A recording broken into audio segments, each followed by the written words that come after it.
হচ্ছে জাতীয় সড়কের অবস্থা। দেখুন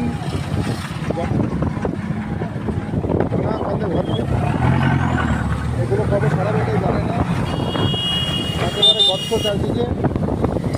হচ্ছে ন্যাশনাল হাইওয়ের অবস্থা।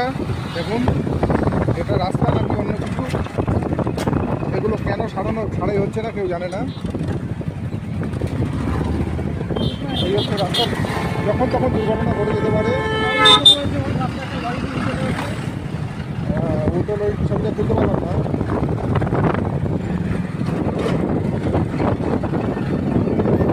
ডবল হয়ে না হওয়া পর্যন্ত মানুষের দুর্ঘটনা কাটবে না।